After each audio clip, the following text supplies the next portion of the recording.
നമസ്കാരം. News trends ആരംഭിക്കുകയാണ്. സംസ്ഥാനത്ത് സാമ്പത്തിക തട്ടിപ്പ് കേസുകൾ പെരുകുകയാണ്. ഒന്നിനു പിന്നാലെ ഒന്നായി എത്തുന്ന ഇത്തരം സംഭവങ്ങളിൽ ഇരകളാവുന്നവർ തികച്ചും സാധാരണക്കാരാണ്. ആദ്യഘട്ടത്തിൽ നടക്കുന്ന ചില കോലാഹലങ്ങൾക്കപ്പുറം തട്ടിപ്പ് നടത്തിയവർക്കെതിരെ കൃത്യമായ അന്വേഷണം പോലും നമ്മുടെ സംസ്ഥാനത്ത് നടക്കുന്നില്ല. സംസ്ഥാനത്ത് അടുത്തിടെ റിപ്പോർട്ട് ചെയ്ത ഇത്തരം തട്ടിപ്പ് കേസുകളിൽ നിക്ഷേപകർക്ക് കിട്ടാനുള്ളത് കോടിക്കണക്കിന് രൂപയാണ്. തട്ടിപ്പ് സംഭവങ്ങളുടെ വാഗ്ദാനങ്ങളിൽ വീണുപോകുന്നവർക്കാണ് പണം നഷ്ടമാകുന്നത്. തങ്ങളുടെ അത്യാവശ്യ ആവശ്യങ്ങൾക്കായി കരുതി വയ്ക്കുന്ന പണം ഇങ്ങനെ നഷ്ടമാകുന്നതോടെ ജീവനൊടുക്കുന്ന നിരവധി പേരുണ്ട്. ജീവിതത്തിൽ ഇനി എമ്പാടും കടക്കണിയിൽ ജീവിക്കുന്നവരുമുണ്ട്. ഇത്തരക്കാരുടെ ദുരന്തവും ഈ കേസുകളുടെ ഇപ്പോഴത്തെ അവസ്ഥയുമാണ് ഇന്ന് ന്യൂസ് ട്രെൻഡ്സ് പരിശോധിക്കുന്നത്. എല്ലാ പ്രേക്ഷകർക്കും സ്വാഗതം.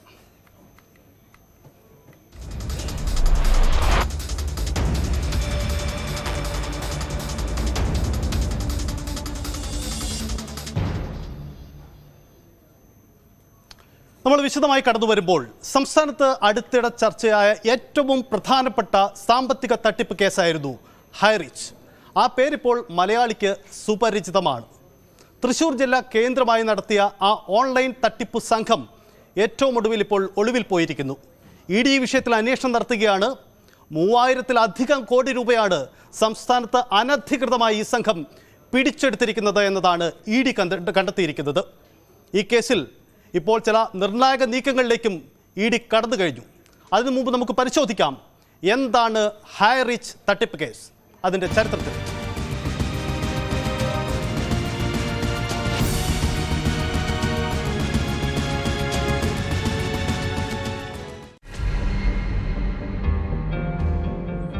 ഒരിക്കൽ ആത്മഹത്യയുടെ വക്കിൽ നിന്നും ജീവിതത്തെ തിരിച്ചുപിടിച്ച ദമ്പതികൾ പിന്നീട് കോടികളുടെ തട്ടിപ്പ് നടത്തി മുങ്ങി. മൾട്ടി ലെവൽ മാർക്കറ്റിംഗ് കമ്പനിയായ ഹൈറിച്ച് ഗ്രൂപ്പിന്റെ തട്ടിപ്പിന്റെ കഥയാണിത്.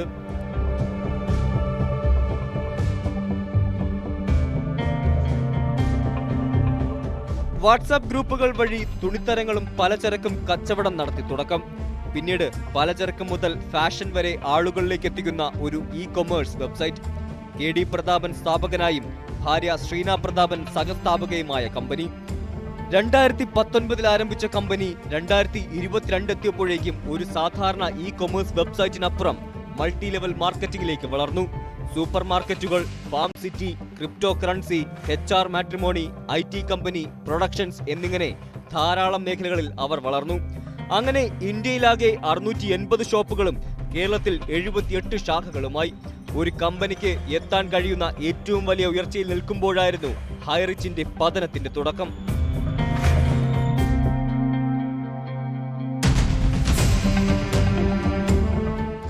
കേരളം കണ്ടതിൽ വച്ചുള്ള ഏറ്റവും വലിയ തട്ടിപ്പാണെന്നാണ് പോലീസ് കണ്ടെത്തൽ. കോൺഗ്രസ് നേതാവായ അനിൽ അക്കര MLA ആണ് ഇവർക്കെതിരെ കേസ് കൊടുത്തത്. ഏകദേശം 1,63,000 ആളുകളിൽ നിന്ന് 10,000 രൂപ വെച്ച് വാങ്ങി 1,630 കോടിയാണ് സ്ഥാപനം തട്ടിയത്.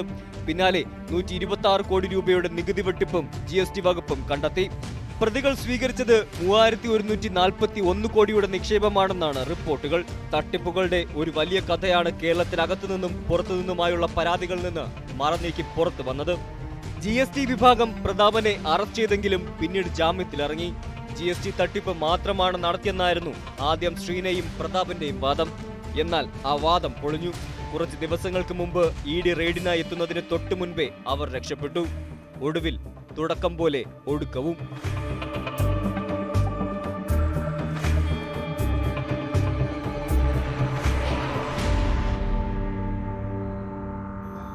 News desk, news 18. ഇതാണ് നമ്മൾ കണ്ട ഹൈറിച്ചിൻ്റെ കഥ. ഹൈറിച്ചിൻ്റെ കഥയിൽ ഇന്നത്തെ ദിവസം ചില നിർണായക നീക്കങ്ങളും നടക്കാൻ പോവുകയാണ്. നമുക്കതിൻ്റെ വിശദാംശങ്ങളിലേക്കും വരാം. അതിനു മുമ്പായി തൊട്ടു മുമ്പ് കേരളം ചർച്ച ചെയ്ത മറ്റൊരു പ്രധാനപ്പെട്ട സാമ്പത്തിക തട്ടിപ്പിൻ്റെ ചരിത്രം കൂടി നമുക്ക് പരിശോധിക്കാം. കേരളം കണ്ട മറ്റൊരു പ്രധാനപ്പെട്ട സാമ്പത്തിക തട്ടിപ്പ് കേസാണ് പോപ്പുലർ ഫിനാൻസ് തട്ടിപ്പ്. 2000 കോടിയുടെ തട്ടിപ്പ് നടത്തിയ പോപ്പുലർ ഫിനാൻസ് ചിട്ടിക്കമ്പനി സംരംഭമായിട്ടാണ് തുടങ്ങിയത്. കോന്നിയിലെ ഇണ്ടിക്കാട്ടിൽ കുടുംബത്തിലെ അധ്യാപകരായ TK സാമുവലാണ് തുടക്കക്കാരൻ. 2017 മുതലാണ് ഈ തട്ടിപ്പുകളുടെ തുടക്കമായത്. വൻ പലിശ വാഗ്ദാനം ചെയ്ത് നിക്ഷേപം സ്വീകരിച്ചു. ശാഖകൾ പലതും പൂട്ടിയതോടെയാണ് ഈ തട്ടിപ്പുകൾ പുറത്തു വന്നത്. MD തോമസ് ഡാനിയൽ, ഭാര്യയും ഡയറക്ടറുമായ പ്രഭ ഡാനിയലും മക്കളും ഡയറക്ടർമാരായ മറിയം തോമസ്, റിയ ആൻ തോമസ് എന്നിവരും പിന്നീട് അറസ്റ്റ് ചെയ്യപ്പെട്ടു. തട്ടിപ്പ് നടത്തിയ പണം ഉപയോഗിച്ച് പോപ്പുലർ ഫിനാൻസ് ഉടമകൾ വിദേശത്ത് നിക്ഷേപം നടത്തിയതായി ED കണ്ടെത്തി. തട്ടിപ്പിന് ഇരയായ നിക്ഷേപകരുടെ കേസുകൾക്കായി സർക്കാർ ആലപ്പുഴയിൽ പ്രത്യേക കോടതി പിന്നീട് സ്ഥാപിച്ചു. 2003 ഓസ്ട്രേലിയൻ കമ്പനിയായ പോപ്പുലർ ഗ്രൂപ്പ് പ്രൈവറ്റ് ലിമിറ്റഡ് കമ്പനിയുടെ ഡയറക്ടറായിരുന്നു തോമസ് ഡാനിയൽ. തട്ടിയെടുത്ത നിക്ഷേപ തുക ഉപയോഗിച്ച് ഓസ്ട്രേലിയയിൽ ഭൂമിയും സ്വത്തുക്കളും ഈ പോപ്പുലർ ഫിനാൻസ് ഉടമകൾ വാങ്ങിക്കൂട്ടി. സർക്കാർ കണ്ടുകെട്ടിയ സ്ഥലങ്ങൾ ലേലത്തിൽ വെച്ച് തുക നഷ്ടപ്പെട്ടവർക്ക് നഷ്ടപരിഹാരം നൽകാനുള്ള നടപടിക്രമങ്ങൾ ഇപ്പോഴും അനിശ്ചിതത്വത്തിലാണ്. സാമ്പത്തിക തട്ടിപ്പ് കേസുകളിൽ EDയും ഒപ്പം CBIയും ഇപ്പോൾ ഈ കേസ് അന്വേഷിച്ചു വരികയാണ്. ഇതാണ് നമ്മൾ കണ്ട പത്തനംതിട്ട ജില്ലയിലെ കോന്നി കേന്ദ്രമായി നടന്ന ഒരു തട്ടിപ്പിന്റെ ചരിത്രം. മറ്റൊന്നുകൂടി പരിശോധിക്കാം. സംസ്ഥാനത്ത് അടുത്തിടെ ചർച്ചയായതാണ്. നിരവധി പേർക്ക് പണം നഷ്ടപ്പെട്ട് കണ്ണീരും കടക്കണിയിലുമായി നിക്ഷേപകർ ജീവിക്കുന്ന മറ്റൊരു കേസ് കൂടി നമുക്കറിയാം. കേരള തമിഴ്നാട് അതിർത്തിയിലായി പ്രവർത്തിച്ചു വന്നിരുന്ന മറ്റൊരു പ്രധാനപ്പെട്ട ധനകാര്യ സ്ഥാപനമായിരുന്നു Nirmal Krishna Chits Private Limited എന്ന സ്ഥാപനം 2017 സെപ്റ്റംബർ 17 പ്രവർത്തനം നിർത്തിയത്. സ്ഥാപനം പ്രവർത്തനം നിർത്തി ഉടമകളും ജീവനക്കാരും മുങ്ങി. സ്ഥാപന ഉടമ തിരുവനന്തപുരം സബ് കോടതിയിൽ നൽകിയ പാപ്പർ ഹർജിയിൽ 16,550 നിക്ഷേപകർക്കായി 580 കോടിയോളം രൂപ നൽകാനും സ്ഥാപനത്തിന് 350 കോടി രൂപയുടെ ആസ്തികളുണ്ടെന്നും വ്യക്തമാക്കിയിരുന്നു. 3.5 വർഷം പിന്നിടുമ്പോഴും ഒരു രൂപ പോലും നിക്ഷേപകർക്ക് ഇതുവരെയും ലഭിച്ചിട്ടില്ല എന്ന പ്രത്യേകതയുമുണ്ട്. കുന്നത്തുകാൽ, വെള്ളറട, കാരക്കോടം, പളുകൽ, പാറശാല, അണ്ടുകോട് തുടങ്ങിയ സ്ഥലവാസികളാണ് കൂടുതലും ഈ തട്ടിപ്പിന് ഇരയായത്. കേസിൽ സ്ഥാപന ഉടമ K. നിർമ്മലൻ, ഭാര്യ, ബന്ധുക്കൾ, ജീവനക്കാരടക്കം 18 പേരെ തമിഴ്നാട് പോലീസ് അറസ്റ്റ് ചെയ്തെങ്കിലും പണം തിരികെ ലഭിക്കുന്നതിനുള്ള നടപടികൾ ഇതുവരെയും എങ്ങുമെത്തിയിട്ടില്ല. ഇതിൻ്റെ നിയമ നടപടിക്രമങ്ങളും വൈകുകയാണ്. കേരളം സമീപകാലത്ത് ചർച്ച ചെയ്ത ചില പ്രധാനപ്പെട്ട സാമ്പത്തിക തട്ടിപ്പ് കേസുകൾ മാത്രമാണ് നമ്മൾ ഇതുവരെ ഇവിടെ പരാമർശിച്ചത്.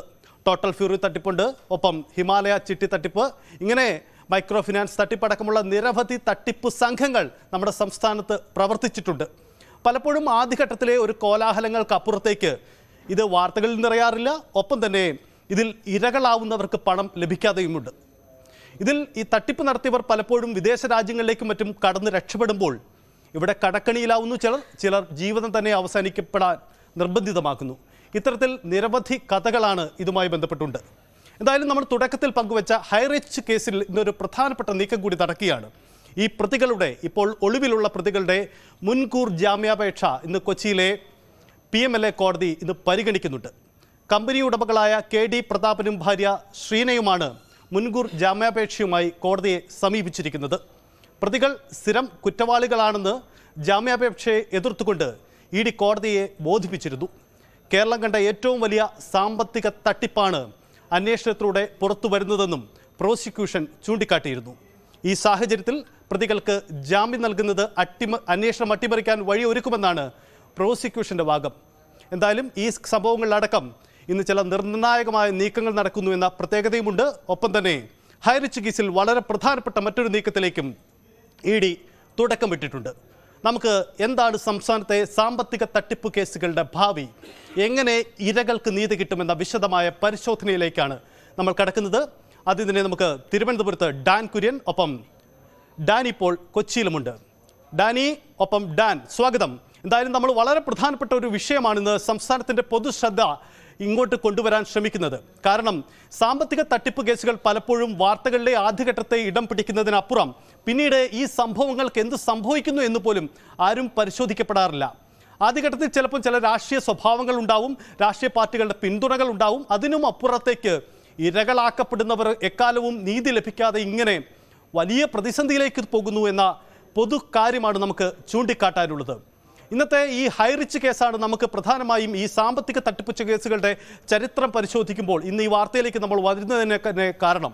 ഹൈറിച്ച് കേസ് ഇന്ന് പരിശോധിക്കുമ്പോൾ ഇന്ന് പ്രധാനപ്പെട്ട ഒരു നീക്കം ഡാനി കൊച്ചിയിൽ നടക്കുന്നു. അതിലൊന്ന് ഞാൻ മുമ്പ് പരാമർശിച്ച ഈ ഹൈറിച്ച് ഉടമകളുടെ ജാമ്യാപേക്ഷയാണ്. എന്താണ് ഈ വിഷയത്തിലെ പ്രധാനപ്പെട്ട നീക്കം. ഇന്ന് കോടതിയിൽ എന്ത് സംഭവിക്കും ഡാനി? ഇന്നത്തെ ഈ ഹൈറിച്ച് കേസുമായി ബന്ധപ്പെട്ട പ്രധാന നീക്കങ്ങളെ നമുക്ക് എങ്ങനെ കാണാൻ കഴിയും? സജിത്ത്, ഇന്ന് കോടതിയിൽ ഇത് സംബന്ധിച്ച് ഇരുവരുടെയും ജാമ്യാപേക്ഷയാണ് പ്രധാനമായും തന്നെ പരിഗണനയ്ക്ക് വരുന്നത്. അതായത് ഹൈറിച്ച് കമ്പനിയുടെ ഉടമകളായ KD പ്രതാപൻ, അതോടൊപ്പം തന്നെ അദ്ദേഹത്തിന്റെ ഭാര്യയും കമ്പനി സിഇഒയുമായ ശ്രീന, ഇവർ രണ്ടുപേരുടെയും ജാമ്യാപേക്ഷകളാണ് ഇന്ന് കോടതിയിൽ പ്രധാനമായും തന്നെ വരുന്നത്.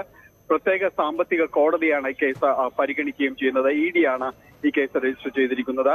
ഇതിൽ കഴിഞ്ഞ ദിവസം കോടതി ഈ കേസ് പരിഗണിക്കുമ്പോൾ കോടതി ചോദിച്ചിരുന്നത് എന്തുകൊണ്ട് ഈ അന്വേഷണ ഉദ്യോഗസ്ഥർക്ക് മുൻപാകെ എത്തി ഇത്തരം കാര്യങ്ങൾ നിയമവിരുദ്ധമായി ഒന്നും നടക്കുന്നില്ല എന്ന് അവർ വാദമുഖത്തിനിടെ പറയുകയുണ്ടായി. അപ്പോൾ എന്തുകൊണ്ട് ഇത്തരം കാര്യങ്ങൾ അന്വേഷണ ഉദ്യോഗസ്ഥർക്ക് മുൻപാകെ ഹാജരായിക്കൊണ്ട് കാര്യങ്ങൾ വിശദീകരിക്കാൻ നിങ്ങൾക്ക് ശ്രമിച്ചുകൂടെ എന്ന് കോടതി ചോദിക്കുകയുണ്ടായി. ഒപ്പം തന്നെയും ഇവരുടെ പ്രധാനപ്പെട്ട ആക്ഷേപം എന്ന് പറയുന്നത് ഇത് സംബന്ധിച്ച് വലിയ രീതിയിലുള്ള പരാതികളില്ല. ഒരു മുൻ MLA പരാതിയാണ്, ഇത് രാഷ്ട്രീയ പ്രേരിതമാണ് എന്ന രീതിയിലാണ് ഇവർ കോടതിയിൽ ഇത്തരം കാര്യങ്ങൾ പറയുകയും ചെയ്തത്. പക്ഷേ നമുക്കറിയാം ഈ കേസുമായി ബന്ധപ്പെട്ടുകൊണ്ട് പരാതികൾ വലിയ രീതിയിലേക്ക് വരുന്നില്ല എന്നത് നമുക്കറിയാം. പക്ഷേ വന്ന പരാതികളുടെ ആഴം വലുതാണ്. വന്നിരിക്കുന്ന പരാതി സംബന്ധിച്ച് സംസ്ഥാന പോലീസും അതോടൊപ്പം തന്നെ എൻഫോഴ്സ്മെന്റ് ഡയറക്ടറേറ്റും നടത്തിയ അന്വേഷണത്തിൽ ഈ പരാതികളുടെ ആഴവും പരപ്പുമെല്ലാം വളരെ വലുതാണ്. കാരണം 1693 കോടിയോളം രൂപ അവർ പലരിനായിട്ട് നിക്ഷേപം സ്വീകരിച്ചു എന്നത് അത് ഒരു ഭാഗത്ത് നിൽക്കുമ്പോൾ തന്നെ 100 കോടിയിൽ പരം രൂപ വിദേശത്തേക്ക് യാതൊരുവിധ നിയമങ്ങളും പാലിക്കാതെ തന്നെ കടത്തിയിരിക്കുന്നുവെന്ന് അന്വേഷണത്തിൽ തെളിഞ്ഞിരിക്കുന്നു. ഒപ്പം EDയുടെ നടപടികളുടെ ഭാഗമായി 202 കോടി രൂപയുടെ ഇവരുടെ സ്വത്തുക്കൾ ED മരവിപ്പിച്ച് കണ്ടുകിട്ടുകയും എല്ലാം തന്നെ ചെയ്തിരിക്കുന്നു. അപ്പോൾ ഇത്തരം സങ്കീർണതകളിലൂടെ ഈ കേസ് കടന്നു പോകുമ്പോൾ ഇതിന് ഒരു കാര്യം കൂടി, ഈ EDയുടെ ഒരു പ്രധാനപ്പെട്ട നീക്കം, അതായത് നിക്ഷേപകർ പരാതിക്കാരായി കൂടുതൽ പേർ രംഗത്ത് വരുന്നില്ല. നിക്ഷേപകരെ സ്വാധീനിച്ച് കേസ് ഒത്തുതീർപ്പാക്കി ഈ കേസിന്റെ ഒരു വ്യാപ്തി ഇല്ലാതാക്കാൻ ഉടമകൾ ശ്രമിക്കുന്നതായി ED ആരോപിക്കുന്നു. എന്താണ് ED ഇതിലൂടെ ലക്ഷ്യമിടുന്നത്?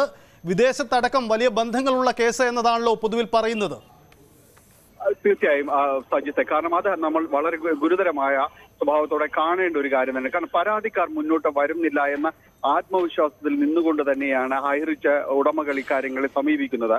പക്ഷേ ഇപ്പോൾ നിക്ഷേപകർ ആരൊക്കെ എന്ന രീതിയിലേക്ക് ED അന്വേഷണം ചെല്ലുന്നു എന്നത് ഈ കേസിന്റെ ദിശ തന്നെ മാറ്റിമറിക്കുമെന്ന കാര്യത്തിൽ സംശയമില്ല. എന്തുകൊണ്ട് ഇതിൽ പരാതിക്കാർ മുന്നോട്ട് വരാതിരിക്കുന്നു? ആരാണ് ഇവരുടെ നിക്ഷേപകർ?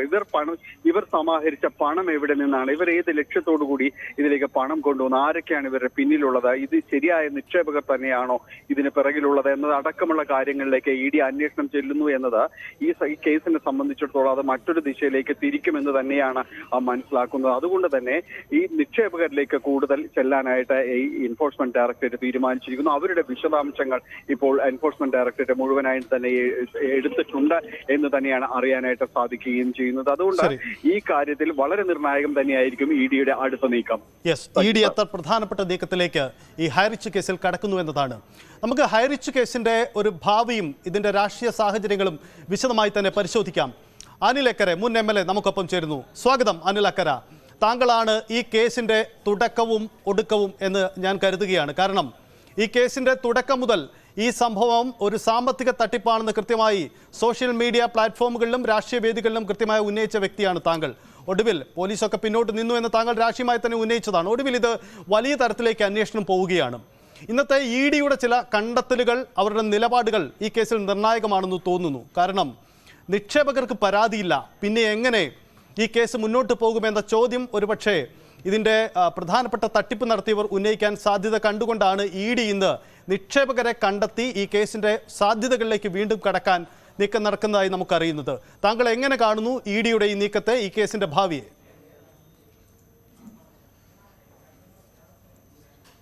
അതിനകത്ത് ഇവിടെ പറഞ്ഞതുപോലെ തന്നെ ഏറ്റവും പ്രധാനപ്പെട്ട ഒരു കാര്യം പരാതിക്കാരുടെ എണ്ണം കുറവാണ് എന്നുള്ളതാണ്. പരാതിക്കാരുടെ എണ്ണം കുറവാനുള്ള കാരണം എന്ന് പറയുന്നത് ഇത് നമുക്കെല്ലാവർക്കും അറിയാം, ഇതൊരു മണി ചെയിൻ തട്ടിപ്പ് കേസാണ്.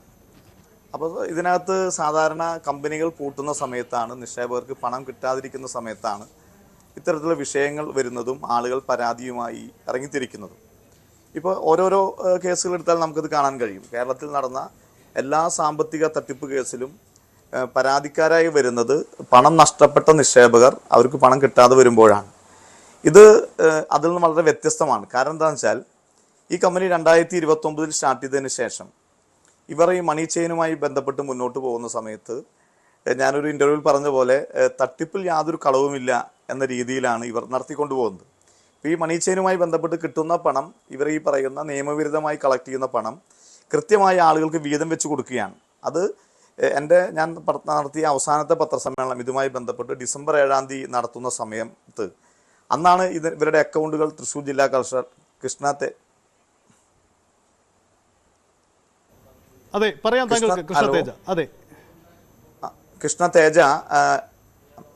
തേജ ഈ അക്കൗണ്ടുകൾ ഫ്രീസ് ചെയ്യുന്ന ഡിസംബർ 7-ാം തീയതി വരെ ഈ നിക്ഷേപകർക്ക് അല്ലെങ്കിൽ ഇതിലെ മണി ചെയിൻ്റെ ഭാഗമായിട്ടുള്ള ആളുകൾക്ക് കൃത്യമായി പണം കിട്ടിയിരുന്നു.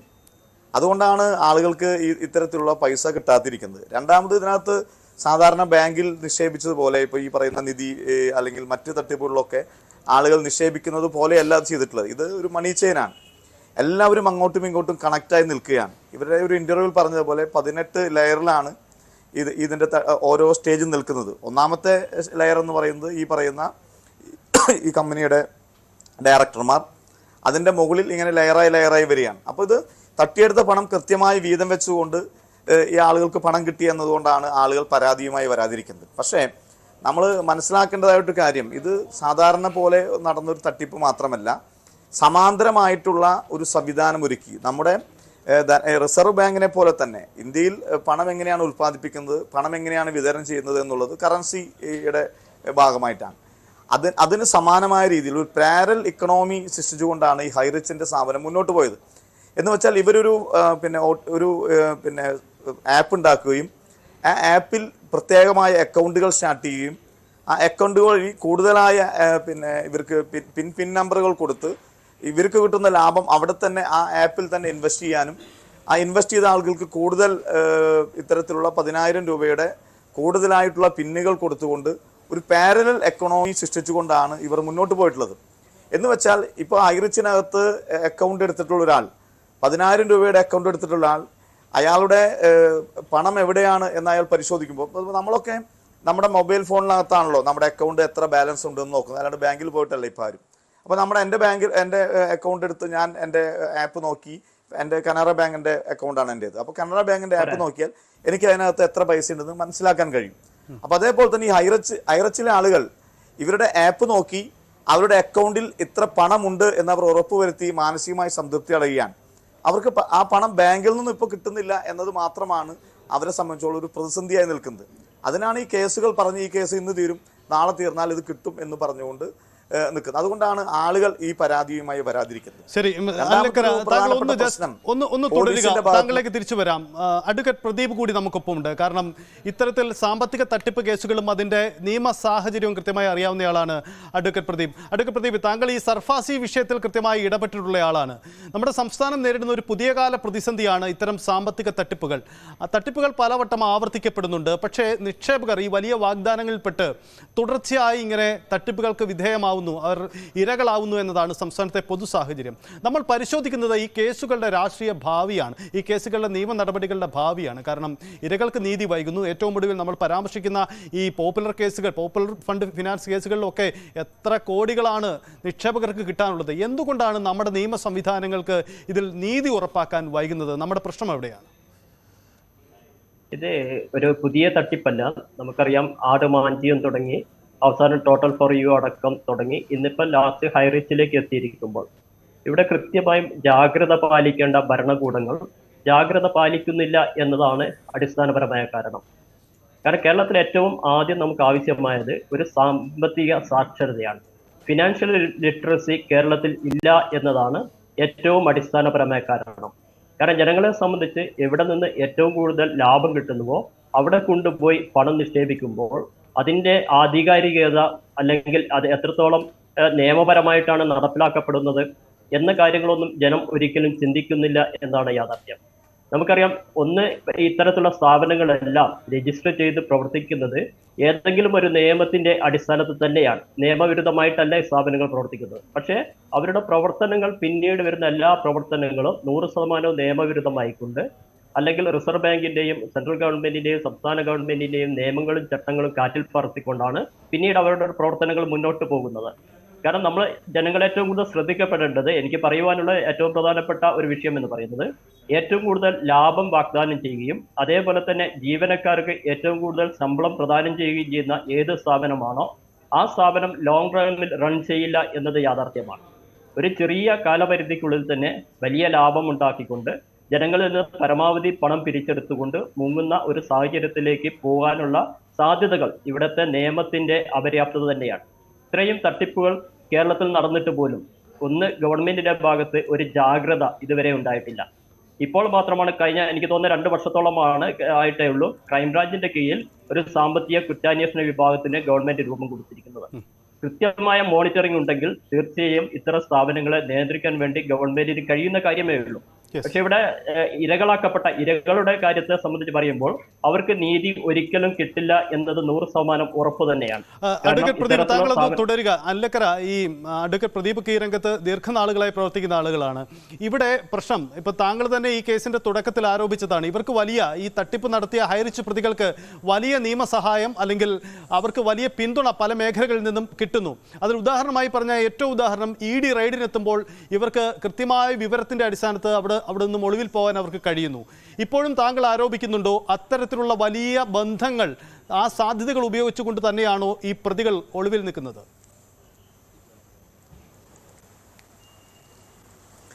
ഉറപ്പായിട്ടും, അല്ലെങ്കിൽ യാതൊരു തർക്കമില്ല. നമുക്കത് മനസ്സിലാക്കിയാൽ മനസ്സിലാവുന്ന കാര്യമാണ്. കാരണം എന്താണെന്ന് വെച്ചാൽ ഇത് കോമ്പറ്റന്റ് അതോറിറ്റി, നമുക്കറിയാം 2019 സെൻട്രൽ ആക്ടിന്റെ ഭാഗമായി നമ്മുടെ സംസ്ഥാനത്ത് രൂപീകരിച്ച ബഡ്സ് ആക്ട് 2021 നവംബറിലാണ് നമ്മുടെ സംസ്ഥാനത്ത് ബഡ്സ് ആക്ട് വരുന്നത്.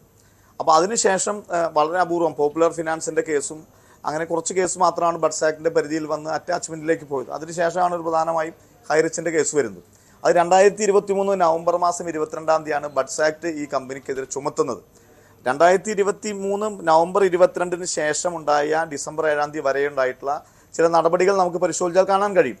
GSTയുമായി ബന്ധപ്പെട്ട റെയ്ഡ് നടന്നത്, ഞാൻ ഒരു കാരണവശാലും ആ റെയ്ഡ് പ്രോപ്പറായി ഒരു സർക്കാരിൻ്റെ കൃത്യമായ ധാരണയുടെ അടിസ്ഥാനത്തിൽ നടത്തിയ റെയ്ഡാണ് ഞാൻ വിശ്വസിക്കുന്നില്ല. അതിനകത്ത് ഈ പറയുന്ന ഇവരുടെ രാഷ്ട്രീയമായ ചില വിഷയങ്ങളുമായി ബന്ധപ്പെട്ട് ഇവരെ സഹായിക്കാൻ വേണ്ടിയാണ്, ഈ മണി ചെയിനല്ല, ഇതൊരു GSTയുമായി ക്രമക്കേടാണെന്ന് കാണിക്കാൻ വേണ്ടിയാണ് ആ റെയ്ഡ് തന്നെ നടന്നത്. കാരണം നവംബർ 22-ന് ബഡ്സ് ആക്ട് ഇട്ട ഒരു സ്ഥാപനത്തിലാണ് GST വന്ന് ഈ പറയുന്ന നവംബർ 27-ാം തീയതിയോടുകൂടി റെയ്ഡ് നടത്തുന്നത്.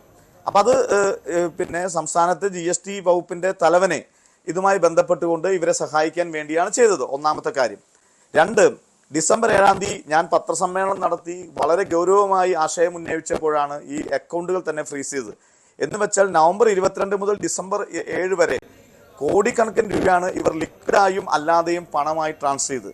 അതിനുശേഷം ഈ പറയുന്ന 3000 കോടി രൂപയുടെ തട്ടിപ്പ് നടത്തിയ പ്രതികൾ ചേർപ്പ് പോലീസ് സ്റ്റേഷന്റെ തൊട്ടു മുന്നിൽ താമസിക്കുകയാണ്. ഈ പറയുന്ന ഈ ഹൈറിച്ചിലെ ഡയറക്ടർമാർ, അവരെ പോലീസ് അറസ്റ്റ് ചെയ്തില്ല എന്നതാണ് ഇതിനേക്കാൾ ഏറെ രസകരമായ കാര്യം. ഇനി ഞാൻ ഇപ്പോൾ രണ്ടാമത് നമ്മളിപ്പോൾ റേസ് ചെയ്ത് കൊണ്ടുവന്ന മറ്റൊരു വിഷയം എന്ന് പറയുന്നത് ഈ പറയുന്ന പ്രശാന്ത് പനച്ചിക്കലുമായി ബന്ധപ്പെട്ടുകൊണ്ടുള്ള ഗിവ് ആൻഡ് ടേക്ക് എന്ന് പറയുന്ന സ്ഥാപനവുമായി ബന്ധപ്പെട്ട ഇന്നലെയാണ് ജില്ലാ കളക്ടർ ആ സ്ഥാപനത്തെ അറ്റാച്ച്മെന്റ് കൊണ്ടുവന്നത്. മനസ്സിലാക്കേണ്ട കാര്യം 2023 മാർച്ചിലാണ് ആ കമ്പനിക്കെതിരെ കോമ്പറ്റന്റ് അതോറിറ്റി ബഡ്സ് ആക്ട് ഇടുന്നത്. അത് ഇതേ ചേർപ്പ് പോലീസ് സ്റ്റേഷനിലാണ്. ആ ചേർപ്പ് പോലീസ് ഇപ്പോഴും അതിനകത്ത് ബഡ്സ് ആക്ട് ചുമത്തി ഈ പിന്നെ ഡെസിഗ്നേറ്റഡ് കോടതിയിലേക്ക് മാറിയിട്ടില്ല. അപ്പം ഇതിന്റെ കാര്യം എന്താണ്? ഈ പറയുന്ന മണി ചെയിനുമായി ബന്ധപ്പെട്ടുകൊണ്ട് രാഷ്ട്രീയമായ ഇടപെടലും അതിനേക്കാൾ ഉപരിയായി ഇതിനകത്ത് പങ്കാളികളാകുന്ന നിക്ഷേപകർ എന്ന് പറയുന്ന ഇതിനകത്തെ പങ്കാളികൾ, ഞാൻ നിക്ഷേപകർ എന്ന് ഞാൻ ഇവരെ പറയാൻ ആഗ്രഹിക്കുന്നില്ല, കാരണം ഇവരൊക്കെ ഇതിനകത്തെ പങ്കാളികളാണ്. ഈ പങ്കാളികളായ ആളുകൾ, പ്രത്യേകിച്ച് ഹൈറിച്ചിനകത്തെ ഏതാണ്ട് 400ഓളം പങ്കാളികൾ ഇവർക്ക് ലീഡേഴ്സ് എന്ന പേരിലുണ്ട്. ഈ ലീഡേഴ്സിൽ ഡോക്ടർമാരുണ്ട്, റിട്ടയറായ പോലീസ് ഉദ്യോഗസ്ഥന്മാരുണ്ട്, ഉന്നതരായ. ഏറ്റവും രസകരമായ കാര്യം, എന്നെ 2 പ്രധാനപ്പെട്ട കേരള ബാങ്കിലെ 2 പ്രധാനപ്പെട്ട വിരമിച്ച റീജിയണൽ മാനേജർമാരായ ആളുകൾ എന്നെ വിളിച്ചു. ഇതിനകത്ത് പെട്ടുപോയതിനു ശേഷം നിങ്ങൾ എന്തിനാണ് ഇങ്ങനെ ഞങ്ങളെ ബുദ്ധിമുട്ടിക്കുന്നതെന്ന് ചോദിച്ചത് കേരള ബാങ്കിലെ 2 റീജിയണൽ ഉദ്യോഗസ്ഥന്മാരാണ്. എന്ന് വെച്ചാൽ ഈ പറയുന്ന ഹൈറിച്ചിനകത്തെ 400ഓളം പങ്കാളികൾ, നിക്ഷേപകർ എന്ന് പറയുന്നത് ഹൈ പ്രൊഫൈലായ ആളുകളാണ്. അവർക്ക് സമൂഹത്തിലെ ഉന്നതരുമായി ബന്ധം വളരെ ഗൗരവതരമായിട്ടുണ്ട്. കാരണം എന്താണ്?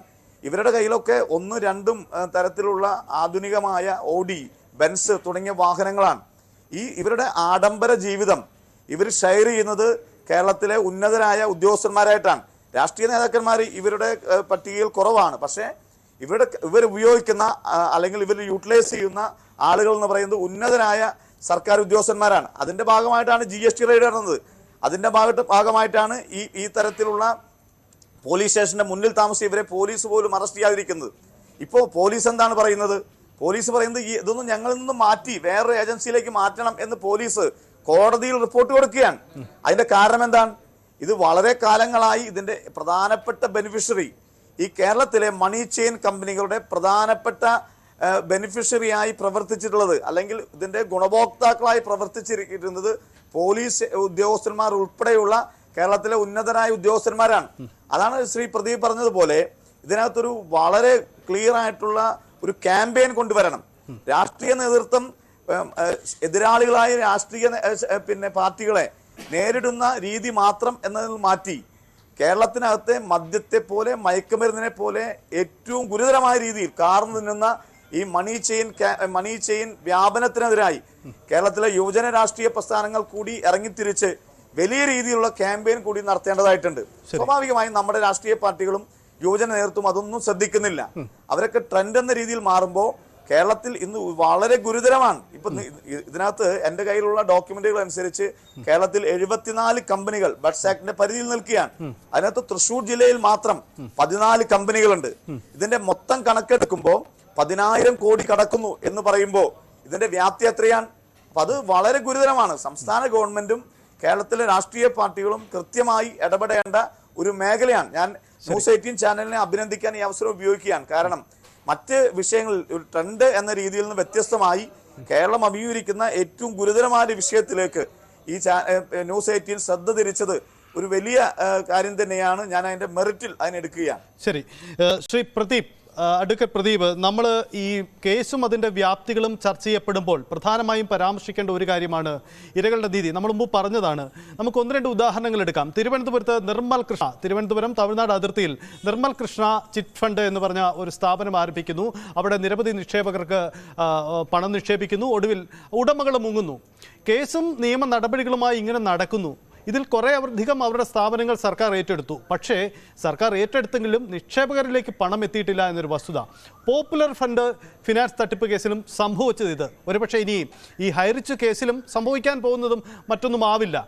അതായത് ഇരകൾക്ക് അവർക്ക് നഷ്ടപ്പെട്ട പണം തിരികെ പിടിക്കാൻ, അതായത് സർക്കാർ സംവിധാനങ്ങൾ ഇടപെടുന്നു, നിയമ ഏജൻസികൾ ഇടപെട്ട് ഈ തട്ടിപ്പ് നടത്തിയവരുടെ ആസ്തികൾ പിടിച്ചെടുത്തിട്ടും അത് ഇടപാടുകാരിലേക്ക്, ഈ ഇരകളായവരിലേക്ക് പണം തിരികെ എത്തിക്കാൻ നമുക്ക് വളരെ വൈകുന്നു. ഈ വൈകിയെത്തുന്ന നീതി അതുകൊണ്ട് എന്ത് പ്രയോജനമെന്ന ചോദ്യമുണ്ട്. അല്ല, വൈകിയെത്തുന്നു എന്ന് പറയുന്നത് നിയമ സംവിധാനത്തിന്റെ ഒരു അപര്യാപ്തത തന്നെയാണ്. പക്ഷേ ഈ വൈകി കിട്ടുന്ന നീതി അല്ലെങ്കിൽ ഈ ഇത്തരത്തിലുള്ള തട്ടിപ്പുകളിൽ വൈകി എത്തുന്ന നീതി എന്ന് പറയുന്നത് നിക്ഷേപകരെ സംബന്ധിച്ച് അവർക്ക് കയ്യിൽ നിന്ന് മുടക്കിയ സംഖ്യയുടെ 1% പോലും ഇവിടെ തിരിച്ചു കിട്ടുന്നില്ല. ചിലപ്പോൾ 10-20 വർഷങ്ങളുടെ നിരന്തരമായി നടത്തുന്ന നിയമ പോരാട്ടങ്ങൾക്കിടയിൽ അവസാനം ലഭ്യമാവുന്ന തുക എന്ന് പറയുന്നത് അതുവരെ ഒരു അഭിഭാഷകന് കൊടുത്തിരിക്കുന്ന ഫീസിന്റെ തുക പോലും അവർക്ക് തിരികെ കിട്ടുന്നില്ല എന്നതാണ്. ലക്ഷങ്ങളും കോടികളും നിക്ഷേപിച്ച് ആൾക്കാരെ സംബന്ധിച്ച് തുച്ഛമായ തുക ലഭിച്ചതുകൊണ്ട് എന്ത് കാര്യമാണുള്ളത്? വളരെ ശക്തമായ സംവിധാനങ്ങളാണ് ഇവിടെ ആവശ്യം. നേരത്തെ അനിൽ അക്കരെ പറഞ്ഞത് 72 അല്ല, ബഡ്സ് ആക്ടിൽ കഴിഞ്ഞ ദിവസം കേരള പോലീസിന്റെ വെബ്സൈറ്റ് പ്രസിദ്ധീകരിച്ചത് 419 കമ്പനികളുടെ ലിസ്റ്റ് വെബ്സൈറ്റ് പ്രസിദ്ധീകരിച്ചിട്ടുണ്ട്. ഇവിടുത്തെ യുവജന പ്രസ്ഥാനങ്ങളും ഇവിടുത്തെ വിദ്യാർത്ഥി സംഘടനകളും ഇവിടുത്തെ രാഷ്ട്രീയ നേതൃത്വവും ഇതിനെതിരെ ശക്തമായ ബോധവൽക്കരണം നമ്മുടെ സൊസൈറ്റിയിൽ കൊടുത്തേ മതിയാവുകയുള്ളൂ. അതേപോലെ തന്നെ നമ്മുടെ വിദ്യാഭ്യാസ സ്ഥാപനങ്ങൾ സാമ്പത്തിക സാക്ഷരതയെക്കുറിച്ചുള്ള നല്ല പഠനങ്ങൾ കൊടുത്താൽ മാത്രമേ ഇത്തരത്തിലുള്ള ജനങ്ങൾക്ക് വരുന്ന നീതി നിഷേധത്തെ നമുക്ക് ഇല്ലാതാക്കാൻ പറ്റുകയുള്ളൂ. അല്ലാതെ ഇത്തരത്തിലുള്ള കമ്പനികളെല്ലാം ജനങ്ങളിൽ നിന്ന് ഒട്ടനവധി വാഗ്ദാനം നൽകിക്കൊണ്ട് നേരത്തെ പറഞ്ഞതുപോലെ ഓഡിയും മെഴ്സിഡീസ് ബെൻസും അങ്ങനെയുള്ള വാഹനങ്ങൾ കൊടുത്ത് അവരെ പ്രലോഭിപ്പിച്ചുകൊണ്ടാണ് ഇതിൽ കൂടുതൽ ആൾക്കാരെ ചേർത്തുകൊണ്ടിരിക്കുന്നത്. ഏതൊരു വ്യക്തിയെ സംബന്ധിച്ചും അദ്ദേഹത്തിന് ഇത്തരത്തിലുള്ള സൗകര്യങ്ങൾ ലഭ്യമായി കഴിഞ്ഞാൽ പിന്നീട് ആ സൗകര്യങ്ങൾ ഉപേക്ഷിക്കാൻ ഒരിക്കലും അദ്ദേഹത്തിന്റെ മാനസികാവസ്ഥ അദ്ദേഹത്തെ സമ്മതിക്കില്ല. അതുകൊണ്ട് ആ ജീവിത നിലവാരം നിലനിർത്താൻ വേണ്ടി അദ്ദേഹം പുതിയ പുതിയ ഇരകളെ തേടിപ്പോയിക്കൊണ്ടിരിക്കുകയാണ്. ഇതാണ് എല്ലാ തട്ടിപ്പുകളുടെയും അടിസ്ഥാന കാരണം എന്ന് പറയുന്നത്. കാരണം പണം കൊടുത്തുകൊണ്ട് അവന്റെ ജീവിത സാഹചര്യത്തെ ഉയർത്തിക്കൊണ്ട് ആ ജീവിത സാഹചര്യം ഉയർത്തി നിലനിർത്താൻ വേണ്ടി അവരിൽ സമ്മർദ്ദം ചെലുത്തിക്കൊണ്ടാണ് ഇത്രയും പാവപ്പെട്ട ജനങ്ങളെ ഇത്തരത്തിലുള്ള തട്ടിപ്പിന്റെ ഇരകളാക്കാൻ വേണ്ടി ഇത്തരത്തിലുള്ള സ്ഥാപനങ്ങൾ ശ്രമിച്ചുകൊണ്ടിരിക്കുന്നത്. അപ്പൊ ഒരിക്കലും ഈ ഇരകളോട് പറയുവാനുള്ളത് ഒരിക്കലും നീതി അതിന്റെ വഴിക്ക് നടക്കട്ടെ, പക്ഷെ അതിൽ നിന്ന് നിങ്ങൾ കൊടുത്തിരിക്കുന്ന നിക്ഷേപത്തിന്റെ ചെറിയൊരു അംശം പോലും നിങ്ങൾക്ക് ഒരിക്കലും തിരിച്ചു കിട്ടാൻ പോകുന്നില്ല. കാരണം കയ്യിൽ പൈസ ഉണ്ടെങ്കിൽ പണ്ട് തന്നെ ഇവർ ഈ പ്രശ്നം തീർക്കുമായിരുന്നു. ഇവരുടെ കയ്യിൽ ഒരു നയ പൈസയും ഇല്ലാത്തത് കൊണ്ടാണ് ഇവർക്ക് മുങ്ങി നടക്കേണ്ട ഒരു സാഹചര്യം ഉണ്ടാവുന്നത്. അപ്പൊ അവരെ സംബന്ധിച്ച് അവർക്ക് ജീവിക്കാൻ ആവശ്യമായ, ഇനി വരും തലമുറയ്ക്ക് ജീവിക്കാൻ ആവശ്യമായ ഫണ്ട് എവിടെയെങ്കിലും മാറ്റിവെച്ചതിന് ശേഷമാണ് അവർ ഇത്തരത്തിൽ മുങ്ങാൻ വേണ്ടി ശ്രമം നടത്തുന്നത്. അപ്പൊ ജനങ്ങൾക്ക് എന്തെങ്കിലും നീതി കൊടുക്കാൻ ഒരിക്കലും ഇത്തരത്തിലുള്ള ധനകാര്യ സ്ഥാപനങ്ങൾക്ക് കഴിയില്ല എന്നത് യാഥാർത്ഥ്യമാണ്. അപ്പൊ ഇരകളെ സംബന്ധിച്ചും ഇനിയും ശ്രദ്ധിക്കേണ്ടത്, നമ്മളെ തുടക്കം മുതൽ ആട് മാഞ്ചികം തുടങ്ങി ഇത്രയും തട്ടിപ്പുകൾ കണ്ടിട്ട് പോലും നമ്മുടെ മലയാളികൾ പഠിക്കുന്നില്ല എങ്കിൽ അവർ ഇത്തരം തട്ടിപ്പിന് ഇരയാകുന്നതിൽ ആർക്കും അവരെ സംരക്ഷിക്കാൻ കഴിയില്ല. അപ്പൊ അവിടെ ഇടപെടാൻ കഴിയുന്നത് നമ്മുടെ ഭരണകൂടത്തിനും രാഷ്ട്രീയ നേതൃത്വങ്ങൾക്കും മാത്രമാണ്. കൃത്യമായ നിയമ സംവിധാനം ഒരുക്കണം. കാരണം ഈ ഇത്തരത്തെ സ്ഥാപനങ്ങൾക്കൊക്കെ തീർച്ചയായിട്ടും നമ്മൾ പരിശോധിച്ചു കഴിഞ്ഞാൽ ഇവർക്കൊക്കെ രജിസ്ട്രേഷൻ ഉണ്ട്, നടപടികളെല്ലാം ചെയ്യുന്നുണ്ട്. പക്ഷേ അതിന്റെ പിന്നിൽ അവർ നടത്തുന്ന കച്ചവടത്തെ നിയന്ത്രിക്കാൻ ഇവിടെ ഒരു സംവിധാനമില്ല എന്നതാണ് ഏറ്റവും ദുഃഖകരമായ അവസ്ഥ. ഞാൻ നേരത്തെ പറഞ്ഞതുപോലെ കേരളത്തിൽ തന്നെ ക്രൈംബ്രാഞ്ചിന്റെ കീഴിൽ ഒരു സാമ്പത്തിക കുറ്റാന്വേഷണ വിഭാഗം ആരംഭിച്ചിട്ട് 2 വർഷമേ ആയിട്ടുള്ളൂ. അവർ 2 വർഷത്തിനിടയിൽ ശക്തമായ പ്രവർത്തനം നടത്തിയിട്ടുണ്ട് എന്ന് തന്നെയാണ് ഞാൻ മനസ്സിലാക്കുന്നത്. അതിന്റെ അടിസ്ഥാനത്തിലാണ് 419 സ്ഥാപനങ്ങളുടെ ലിസ്റ്റ് കഴിഞ്ഞ ദിവസം പോലീസിന്റെ വെബ്സൈറ്റിൽ അവർ പ്രസിദ്ധീകരിച്ചിരിക്കുന്നത്. ശരി, ശ്രീ അനിലക്കര, ഈ താങ്കൾ നേരത്തെ പരാമർശിച്ചു ഇവരെ നിക്ഷേപകരായി കരുതാൻ വയ്യ, പങ്കാളികളായി കരുതണം. അതായത് ഇത്തരം ഈ ഹൈറിച്ച് കേസിലെ പരാമർശിക്കുമ്പോൾ തന്നെ പരാതിക്കാര് ഇല്ലാതാക്കിക്കൊണ്ട് ഈ കേസിന്റെ ഒരു വ്യാപ്തി ഇല്ലാതാക്കാൻ ഒരു ശ്രമം, അതായത് 3000 കോടി അനധികൃത നിക്ഷേപം, അതിൽ വിദേശ ബന്ധമുണ്ട്, അങ്ങനെ വലിയ വ്യാപ്തിയിലേക്ക് പോകുന്ന ഒരു അന്വേഷണത്തെ ലഘൂകരിച്ചു നിർത്താനാണോ പരാതിക്കാരെ ഇല്ലാതാക്കാനുള്ള ഇത്തരം ഈ ഹൈറിച്ച് ഉടമകളുടെ ശ്രമം? അങ്ങനെ താങ്കൾ കരുതുന്നുണ്ടോ? അങ്ങനെ കരുതി അങ്ങനെ ഒരു ശ്രമം നടത്തിക്കൊണ്ട് ഈ കേസ് ഇല്ലാതാകുമോ?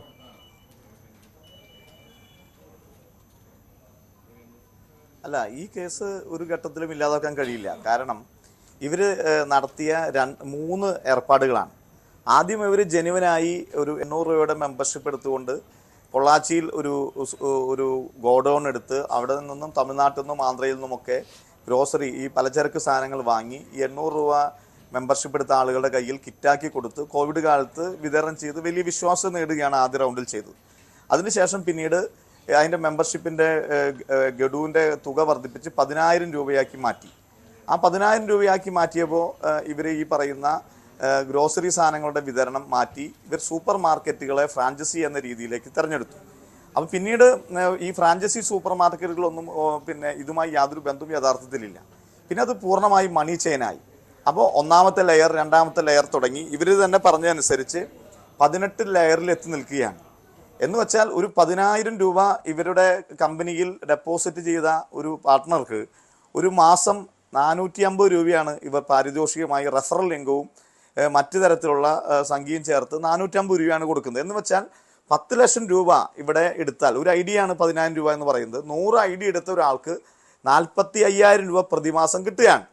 അപ്പോൾ ഒരു 10 ലക്ഷം രൂപ ഇട്ട ആൾ, ഇത് 2019 തുടങ്ങുന്നത്, കൂടുതലായ ആളുകൾ വരുന്നത് 2022 2022 കൂടുതൽ ഇൻവെസ്റ്റ്മെന്റ് വരുന്നത്. അപ്പോൾ സ്വാഭാവികമായും 10 ലക്ഷം രൂപ ഇട്ടാൽ 9 അല്ലെങ്കിൽ 10 മാസം എത്തിയാൽ അയാൾക്ക് 4.5 ലക്ഷം രൂപ തിരിച്ചു കിട്ടിയിട്ടുണ്ടാവും. 20 മാസം ആയാൽ അയാൾക്ക് 9 ലക്ഷം രൂപ തിരിച്ചു കിട്ടിയിട്ടുണ്ടാവും. പിന്നെ അയാളുടെ കയ്യിൽ അയാൾക്ക് കിട്ടാനുള്ളത് 1 ലക്ഷം രൂപ മാത്രമാണ് ബാക്കി കിട്ടാനുള്ളത്. അങ്ങനെ ഓരോ ലെയറും കടന്ന് വരുമ്പോൾ അവസാനത്തെ ലെയറിൽ എത്തി നിൽക്കുന്ന ഈ 18ാമത്തെ ലെയറിൽ എത്തി നിൽക്കുമ്പോഴാണ് ഇവർ പറയുന്ന 1,80,000 ആളുകൾ, ഇവർ പറയുന്നത് 1,80,00,000, അത് നുണ പറയുന്നതാണ്. ഏതാണ്ട് 1,80,000 എന്ന് പറയുന്നത് അവർ അതിനെ പെരുപ്പിച്ച് കാട്ടി പറഞ്ഞതാണ്. യഥാർത്ഥത്തിൽ 1 ലക്ഷത്തോളം ആളുകൾ അവസാന ലെയറിൽ എത്തി നിൽക്കുമ്പോൾ ഇട്ട ആളുകൾക്ക് ആ പണം തിരിച്ചു കിട്ടണമെങ്കിൽ ഇനി ഏതാണ്ട് 2 വർഷം കഴിയും. അപ്പൊ അവസാനത്തെ ഇതിനകത്ത് ഈ പറയുന്ന അവസാനത്തെ ലെയറിൽപ്പെട്ട ആളുകൾക്ക് മാത്രമാണ് പണം കിട്ടാനുള്ളത്. ബാക്കിയുള്ള ആളുകൾക്കൊക്കെ ഘട്ടമായി പണം കിട്ടിയ ആളുകളാണ്. അപ്പൊ അതൊരു വിഷയമാണ്. അപ്പൊ അതിനകത്ത് വലിയ പരാതിയില്ല. പക്ഷെ പരാതി ഉയർന്നത്, ഇതിനകത്ത് കൃത്യമായി വന്ന പരാതി എന്ന് പറയുന്നത്, എൻ്റെ അടുത്ത് സമീപിച്ച ആളുകൾ എന്ന് പറയുന്നത് HROTTയുമായി ബന്ധപ്പെട്ടുകൊണ്ട് 5 ലക്ഷം രൂപ നിക്ഷേപിച്ച ആളുകളുണ്ട്. അത് 3,000 എന്ന് പറയുന്നുണ്ട്, 30,000 എന്ന് പറയുന്നുണ്ട്, 3 ലക്ഷം എന്ന് പറയുന്നുണ്ട്. കാരണം നമുക്ക് അതിനകത്ത് കൃത്യമായി ഇവർ നുണ പറയുന്ന ആളുകളായതുകൊണ്ട് കൃത്യമായ കണക്ക് നമുക്കറിയില്ല. പക്ഷെ ആദ്യത്തെ ഘട്ടത്തിൽ കളക്ട് ചെയ്ത 3,000-ഓളം ആളുകളുടെ കയ്യിൽ നിന്നും 5 ലക്ഷം വീതം കളക്ട് ചെയ്ത 150 കോടി രൂപ. ആ 150 കോടി രൂപ കറക്റ്റ് നിക്ഷേപമായിട്ടാണ് അതിൽ ഇൻവെസ്റ്റ് ചെയ്തിട്ടുള്ളത്. മറ്റതൊക്കെ പങ്കാളികളാണ്, കാരണം മണി ചെയിനുമായി പങ്കാളിയായ ആളുകളാണ്. ഈ 150 കോടി രൂപ HROTTയുടെ ഭാഗമായി പ്രവർത്തിക്കാൻ വേണ്ടി ഇവർ നൽകിയ ക്യാപിറ്റൽ ബോണ്ടാണ്. ആ ക്യാപിറ്റൽ ബോണ്ട് സ്വീകരിക്കാൻ ഇവർക്ക് യാതൊരു അധികാരവുമില്ല, ഒരു നിയമവുമില്ല. ആ പണം ഉപയോഗിച്ചുകൊണ്ടാണ് ഇവർ പിന്നെ UK പോയി ഒരു കമ്പനി രജിസ്റ്റർ ചെയ്ത് ഇവരുടേതായ HRCC കോയിൻ ഇവരിറക്കുന്നത്. അത് ക്രിപ്റ്റോയിലുമായി ബന്ധപ്പെട്ടുള്ള ബിസിനസ്സിലേക്ക് പോകുമ്പോൾ സ്വാഭാവികമായി UK എന്ന് പറയുന്ന രാജ്യത്ത് വളരെ നിയമം വളരെ കൃത്യമായി അതവിടെ ആ കമ്പനി അവിടെ പൂട്ടുകയാണ് ഉണ്ടായത്. മാത്രമല്ല ഈ പറയുന്ന MD ആയ പ്രതാപനെ പഴയ ഗ്രീൻകോ തുടങ്ങിയ RMP, നാനോക്സൽ തുടങ്ങിയ തട്ടിപ്പ് കേസുകളുമായി ബന്ധപ്പെട്ടുകൊണ്ട് ഏതാണ്ട് 12ഓളം കേസുകൾ പ്രതിയായി പിന്നെ ശിക്ഷിച്ച കേസുകളുണ്ട്. അതിൽ അപ്പീൽ നിൽക്കുന്ന കേസുകളുണ്ട്. സ്വാഭാവികമായും പാസ്പോർട്ടും ഇല്ലാത്ത ഒരാൾ, അയാളാണ് UK പോയി കമ്പനി തുടങ്ങിയത്, മറ്റാളുകളെ വിട്ട് തുടങ്ങിയതാണ്. അപ്പൊ അത് വളരെ കൃത്യമായ തട്ടിപ്പാണ്.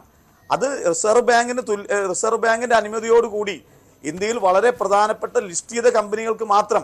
നമുക്കറിയാലോ, കേരളത്തിലെ മസാല ബോണ്ടുമായി ബന്ധപ്പെട്ടുകൊണ്ടുള്ള വിവാദങ്ങൾ തോമസ് ഐസക്കുമായി നിൽക്കുന്ന സമയത്താണ് ഒരു വിഷയമില്ലാതെ ഇവർ ഈ പറയുന്ന 5 ലക്ഷത്തിന്റെ ബോണ്ട് ഇറക്കി.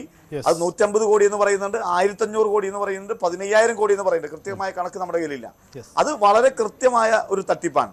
രണ്ടാമത് ഞാൻ പറഞ്ഞ ഇവരുടെ പാരലൽ ബാങ്കിങ് സംവിധാനം, അത് റിസർവ് ബാങ്ക് ഇന്ത്യ രാജ്യത്തെ സമ്പദ് വ്യവസ്ഥയ്ക്ക് പാരലായി സമാന്തരമായിട്ടുള്ള മറ്റൊരു സംവിധാനമാണ്, ഞാൻ നേരത്തെ പറഞ്ഞ പോലെ. അപ്പൊ ഇതിനകത്ത് പണ്ട് കാലത്ത് ഇപ്പൊ നേരത്തെ പ്രദീപ് വക്കീൽ പറഞ്ഞ പോലെ ഈ പറഞ്ഞ പോലീസ് ലിസ്റ്റ് ചെയ്ത കണക്കിനകത്തൊക്കെ പ്രൈസ് മണി ചിട്ടി ആക്ട് അനുസരിച്ച് രജിസ്റ്റർ ചെയ്ത കേസുകളാണ്. പക്ഷെ കേരളത്തിൽ കോമ്പറ്റന്റ് അതോറിറ്റി 2021 നവംബർ മുതലാണ് ആരംഭിച്ച ബഡ്സ് ആക്ടിൽ കൃത്യമായി ജില്ലാ കളക്ടർമാർ കൃത്യമായ നടപടികളിലേക്ക് പോകാൻ കഴിഞ്ഞാൽ ഒരു പരിധിവരെ, ഇത് സിവിലും ക്രിമിനലും കൂടി നിൽക്കുന്ന ഒരു കേസായതുകൊണ്ട് ഒരു പരിധിവരെ നമുക്ക് ഇതിനത് തടയിടാൻ കഴിയും. ഒരു കാരണവശാലും പ്രതികൾക്ക് രക്ഷപ്പെട്ടു പോകാൻ കഴിയുന്ന സാഹചര്യം ഇതുമായി ബന്ധപ്പെട്ടില്ല. പക്ഷേ ഇതിനകത്ത് ഞാൻ നേരത്തെ പറഞ്ഞ പോലെ ഇതൊരു പൊളിറ്റിക്കലായിട്ടുള്ള ഒരു അജണ്ടയായി തീരുമാനിച്ച് കേരളത്തിന്റെ സമ്പദ് വ്യവസ്ഥയെ തകർക്കുന്ന ഇത്തരത്തിലുള്ള ക്രിമിനലുകൾക്കെതിരായിട്ടുള്ള നിരന്തരമായിട്ടുള്ള ജാഗ്രത, ആ ജാഗ്രത തങ്ങളുടെ രാഷ്ട്രീയ എതിരാളികളെ നിരീക്ഷിക്കുന്നത് പോലെ തന്നെ കേരളത്തിലെ സാമ്പത്തിക കുറ്റവാളികളെ നിരീക്ഷിക്കാൻ കേരളത്തിലെ പൊതുമനസാക്ഷിയും രാഷ്ട്രീയ പാർട്ടികളും യുവജന നേതൃത്വം തയ്യാറായി കഴിഞ്ഞാൽ അതിന് സാധ്യമാകും തന്നെയാണ് കരുതുന്നത്. ഞാനിത് കൃത്യമായി ഫോളോ ചെയ്യുകയാണ്. ഞാനൊരു പിന്നെ മണി ചെയിൻ വിരുദ്ധ ക്യാമ്പയിൻ സോഷ്യൽ മീഡിയയിൽ ആരംഭിച്ചിട്ടുണ്ട്. ഓരോരോ കേസുകളായി എടുത്ത് നമ്മൾ അതുമായി ബന്ധപ്പെട്ട് പോവുകയാണ്. ഞാൻ നേരത്തെ പറഞ്ഞ പോലെ എനിക്ക് ഇതിനകത്ത് നിക്ഷേപകർ എന്ന് ഞാൻ ഒരു കാരണവശാലും ഞാനത് സൂചിപ്പിക്കില്ല. ഇവരൊക്കെ ഈ സാമ്പത്തിക ഈ പറയുന്ന കുറ്റകൃത്യത്തിൽ പങ്കാളികളായ ആളുകളാണ്, ഒരു തർക്കവും ആ കാര്യത്തിലില്ല.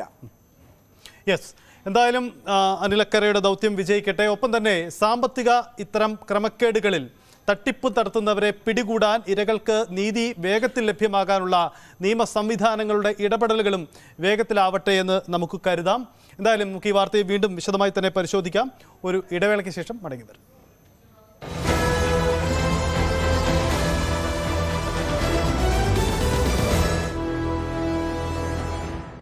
വാക്കുകൾക്ക്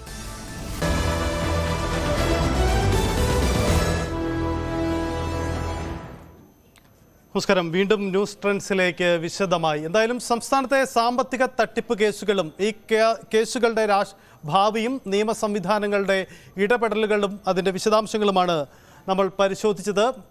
ഡാൻ കുര്യനും ഒപ്പം ഡാൻ ഇപ്പോൾ വീണ്ടും നമുക്കൊപ്പം തുടരുന്നുണ്ട്. ആദ്യം ഡാൻ, നമ്മൾ തിരുവനന്തപുരത്തെ ഈ നിർമ്മൽ കൃഷ്ണ തട്ടിപ്പ് കേസിൻ്റെ ചരിത്രം പരിശോധിച്ചതാണ്. അവിടെ ഈ കേസും അതിൻ്റെ വിശദാംശങ്ങളും കേരളം പലവട്ടം ചർച്ച ചെയ്തതാണെങ്കിലും ഇന്ന് ഈ ഘട്ടത്തിൽ ഈ വിഷയം നമ്മൾ വീണ്ടും ചർച്ച ചെയ്യുമ്പോൾ എന്തുകൊണ്ട് ഇതിൻ്റെ നീതി വൈകുന്നു എന്ന ചോദ്യമാണ്. കാരണം സർക്കാർ ഈ നിർമ്മൽ കൃഷ്ണയുടെ ഭൂമി ഏറ്റെടുക്കുകയും അവരുടെ സ്വത്തുക്കൾ ഏറ്റെടുക്കുകയും ചെയ്തെങ്കിലും വീണ്ടും അതവർ തിരികെ എടുക്കുകയും അവരുടെ കൈവശം തന്നെ പോയി എന്ന ആക്ഷേപം നിലവിലുള്ള ഒരു കാലഘട്ടമാണിത്. എന്തുകൊണ്ടാണ് ഈ കേസുകളുടെ അവസ്ഥ ഇങ്ങനെയാവുന്നത്? എന്താണ് നിർമ്മൽ കൃഷ്ണ തട്ടിപ്പ് കേസിൻ്റെ ഇപ്പോഴത്തെ അവസ്ഥ?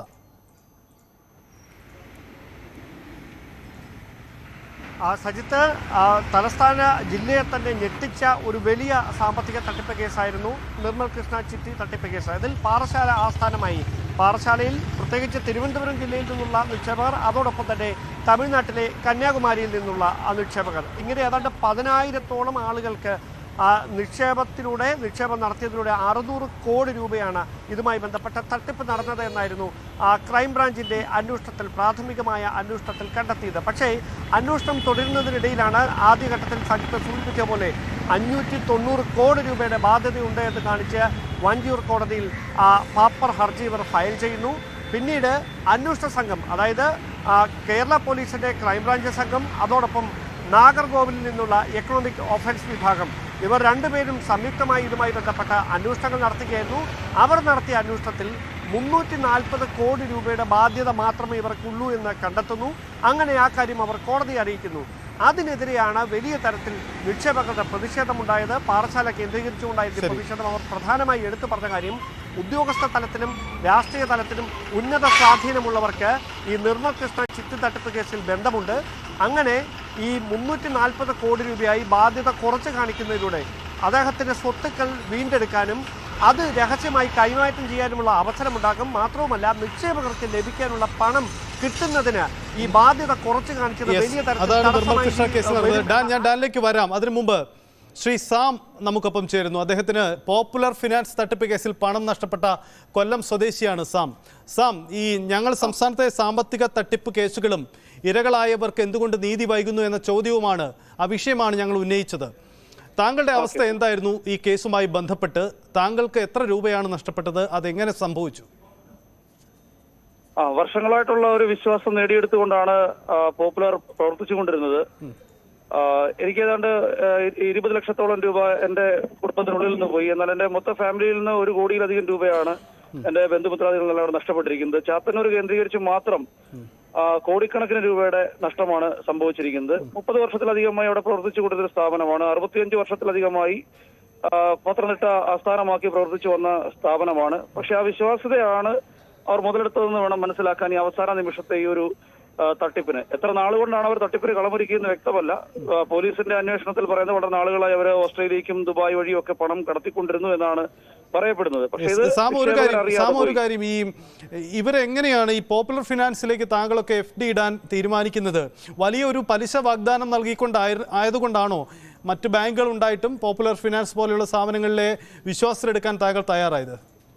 തീർച്ചയായും ആ പലിശ വാഗ്ദാനം ഉണ്ടായിരുന്നു. പിന്നെ ഈ 65 വർഷത്തെ ഒരു പാരമ്പര്യം അവർക്ക് വലിയൊരു ബലമായിരുന്നു പറയാനായിട്ട്. ആ പലിശ വാഗ്ദാനം മറ്റ് ബാങ്കുകളെല്ലാം റെഗുലേഷൻസ് ഒക്കെ ശക്തമായി RBI വരുത്തി കഴിഞ്ഞപ്പോൾ മറ്റ് ബാങ്കുകളെല്ലാം 8% വരെ പലിശ താഴ്ത്തുമ്പോഴും 12% പലിശ അവർ വാഗ്ദാനം ചെയ്യുകയും അതൊരു പരിധി വരെ കൊടുത്തുകൊണ്ടിരിക്കുകയും ചെയ്യുന്ന അവസ്ഥയുണ്ടായിരുന്നു. ഞങ്ങൾ ഇപ്പോൾ മനസ്സിലാക്കുന്നത് ആ കൊടുത്തുകൊണ്ടിരുന്നു എന്ന് പറയുന്നത് എന്റെ കയ്യിൽ നിന്ന് വാങ്ങി അടുത്ത ആൾക്ക് കൊടുക്കുന്നു, അയാളുടെ നിന്ന് വാങ്ങി മറ്റൊരാൾക്ക് കൊടുക്കുന്നു. എന്റേത് മെച്യൂരിറ്റി പീരീഡ് ആകുമ്പോൾ തിരിച്ചു തരാൻ കഴിയാത്ത അവസ്ഥ ഉണ്ടാകുന്നു. ഈ ഒരു സംഗതിയാണ് അവസാനം ഉണ്ടായത്. 5 വർഷം കൊണ്ട് ഇരട്ടിക്കുന്ന സ്കീമൊക്കെ ഒരു 2012-13 കാലയളവിലൊക്കെ കൊടുത്തിരുന്നു. അത് 5 വർഷം കഴിയുമ്പോൾ തിരിച്ചു കൊടുക്കാനൊക്കാത്ത ഒരവസ്ഥയിലേക്ക് ബിസിനസ് നടക്കാതെ പോവുകയോ ഈ പണം തിരിമറി നടത്തുകയോ ചെയ്തുകൊണ്ട് അവർക്ക് തിരിച്ചു കൊടുക്കാൻ കഴിയാത്തൊരവസ്ഥയിലേക്ക് വന്നു. ആളുകൾ ചോദിച്ചു തുടങ്ങിയപ്പോൾ പെട്ടെന്ന് തന്നെ ഓഫീസ് പൂട്ടിപ്പോകുന്ന, ബ്രാഞ്ചുകൾ പൂട്ടിപ്പോകുന്ന ഒരു അവസ്ഥയുണ്ടായി. ഞങ്ങൾ സംഘടിച്ചു, സംഘടനകൾ രൂപീകരിച്ചു. പ്രധാനമായും 2 സംഘടനകൾ കേസുകളുമായിട്ട് തന്നെയാണ്. അതായത് ഈ കേസ് പോപ്പുലർ ഫിനാൻസ് നമ്മൾ ചർച്ച ചെയ്ത് കുറെ നാളുകളായി ചർച്ച ചെയ്യുന്നതാണ്. ഏറ്റവും ഒടുവിൽ പക്ഷേ നിങ്ങളിലേക്കൊന്നും നിങ്ങൾക്ക് നഷ്ടപ്പെട്ട തുക എത്തുന്നില്ല. ഇവരുടെ സ്വത്തുവകൾ കുറെ അധികം കണ്ടുകെട്ടിയിട്ടുണ്ട്. അത് എന്താണ് ഇപ്പോൾ ആ കേസുകളുടെ അവസ്ഥ? ആലപ്പുഴ പ്രത്യേക കോടതി പോലും രൂപീകരിച്ചതാണ്. പിന്നീട് നടപടിക്രമങ്ങൾ എന്തുകൊണ്ടാണ് ഈ വൈകിപ്പോകുന്നത്? കോടതികൾ രൂപീകരിച്ചുവെങ്കിലും ആ കോടതികൾക്ക് ആവശ്യമായ ഫെസിലിറ്റീസോ നിയമനങ്ങളോ പ്രോപ്പറായി നടന്നിട്ടില്ല എന്നാണ് മനസ്സിലാക്കുന്നത്. ആ കോടതികളുടെ ആരംഭത്തിന് വേണ്ടി, അത് തുടർന്ന് നടക്കാനുള്ള ക്രമീകരണങ്ങൾക്ക് വേണ്ടിയും ഹൈക്കോടതിയെ സമീപിക്കുന്ന അവസ്ഥ ഉണ്ടായിട്ടുണ്ട്. അതുപോലെ കോമ്പീറ്റന്റ് അതോറിറ്റിയെ നിയമിച്ചെങ്കിലും കോമ്പീറ്റന്റ് അതോറിറ്റിയാണ് ഇത് വിൽക്കുകയോ ലേലം ചെയ്യുകയൊക്കെ ചെയ്യേണ്ടത്. ഈ മൂവബിൾ ആയിട്ടുള്ള എല്ലാം കിടന്ന് നശിക്കുകയാണ്. കോടിക്കണക്കിന് രൂപയുടെ വാഹനങ്ങൾ പിടിച്ചെടുത്തിട്ടുണ്ട്. ഞങ്ങൾ പലതവണ കോമ്പീറ്റന്റ് അതോറിറ്റി നേരിട്ട് കാണുകയും ആവശ്യപ്പെടുകയും സമരങ്ങൾ നടത്തുകയും ഒക്കെ ചെയ്തു. ഇത് വിറ്റ് ഏറ്റവും അത്യാവശ്യത്തിലിരിക്കുന്നവർ, കാരണം നിരവധി പേർ ആത്മഹത്യ ചെയ്ത് കഴിഞ്ഞു. ചികിത്സിക്കാൻ കഴിയാതെ, വീട് വയ്ക്കാൻ കഴിയാതെ, പൊളിച്ചിട്ടിട്ട് ഷെഡിൽ കഴിയുന്നവരൊക്കെ പലരും ആത്മഹത്യ ചെയ്ത് കഴിഞ്ഞു. ഏതാണ്ട് 100ഓളം പേർ പ്രായാധിക്യത്താലും ടെൻഷനിലൊക്കെ മരിച്ചും കഴിഞ്ഞു. ഇതെല്ലാം ഞങ്ങൾ കോമ്പീറ്റന്റ് അതോറിറ്റിയെ സമയം അറിയിക്കുന്നുണ്ട്, കാണുന്നുണ്ട്. പക്ഷേ കോടതി പറയാതൊന്നും ചെയ്യാൻ കഴിയില്ലെന്ന് കോമ്പീറ്റന്റ് അതോറിറ്റി. അന്വേഷണം നടക്കുകയാണെന്ന് കോടതി. ഈ നടപടികൾ ഇങ്ങനെ പോകുന്നു. യഥാർത്ഥത്തിൽ ബഡ്സ് ആക്ട് പ്രകാരം 6 മാസത്തിനകം റിലീഫ് കിട്ടി തുടങ്ങേണ്ടതാണ്. പക്ഷേ 3 വർഷത്തോളമായിട്ടും ഈ നടപടിക്രമങ്ങൾ നീണ്ടുപോകുന്നു. 3 ഏജൻസിയാണ് അന്വേഷിക്കുന്നത്. കേന്ദ്രത്തിന്റെ ഏറ്റവും പ്രബലമായ 3 ഏജൻസികൾ, SFIO, CBI, ED 3 ഏജൻസികളുടെ അന്വേഷണമാണ് നടക്കുന്നത്. പക്ഷേ ഇപ്പോഴും നമ്മളിലേക്ക് അതിന്റെ ഒരു ആശ്വാസം എത്തിയിട്ടില്ല എന്നുള്ളതാണ്. ആൾ ഇപ്പോഴും ദുരിതത്തിൽ തന്നെയാണ്. പലരും ആത്മഹത്യയുടെ വക്കിൽ തന്നെ നിൽക്കുന്ന ഒരു അവസ്ഥയാണ് ഇപ്പോഴും ഉള്ളത്. യെസ്, അതാണ് പോപ്പുലർ ഫിനാൻസ് തട്ടിപ്പ് കേസിൻ്റെ ചരിത്രം. സമാനമായ ചരിത്രവും ചിത്രവും സാഹചര്യവും തന്നെയാണ് സംസ്ഥാനത്തെ പല സാമ്പത്തിക തട്ടിപ്പ് കേസുകളിലും ഇപ്പോഴത്തെയും സ്ഥിത. അപൂർവമായി മാത്രം ഇരകൾക്ക് നീതി കിട്ടുക, അവർക്ക് പണം തിരികെ കിട്ടുന്നു എന്നതാണ് ഇത്തരം സാമ്പത്തിക തട്ടിപ്പ് കേസുകളുടെ ചിത്രം. എന്തായാലും നമുക്ക് ഹൈറേഞ്ച് കേസിൻ്റെ പ്രധാനപ്പെട്ട ഒരു നീക്കം കൂടി ഇന്ന് കോടതിയിൽ നടക്കുന്നു എന്നതാണ് സാഹചര്യം. നമുക്ക് കൊച്ചിയിലേക്കും കൂടി പോകണം. അതിനു മുമ്പ് ചെറിയൊരു ഇടവേള.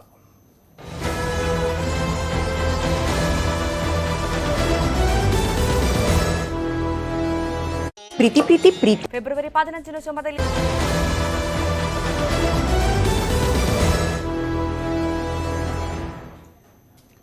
മടങ്ങി വരുമ്പോൾ ഹൈറിച്ച് അടക്കമുള്ള സാമ്പത്തിക തട്ടിപ്പ് കേസുകളുടെ ഭാവി, അതിൻ്റെ സാഹചര്യം, അതാണ് നമ്മൾ വിശദമായി പരിശോധിക്കുന്നത്.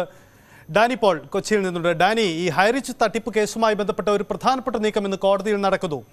ഇവരുടെ ജാമ്യാപേക്ഷ കോടതി എങ്ങനെ പരിഗണിക്കുന്നു? ജാമ്യത്തെ ശക്തമായി എതിർക്കുകയാണ് കഴിഞ്ഞ ദിവസം പ്രോസിക്യൂഷൻ ചെയ്തത്. ഇന്ന് കോടതി എപ്പോഴാണ് ഈ കേസ് പരിഗണിക്കുക? നമുക്ക് എപ്പോഴേക്ക് ഇക്കാര്യത്തിൽ തീരുമാനം അറിയാനാവും?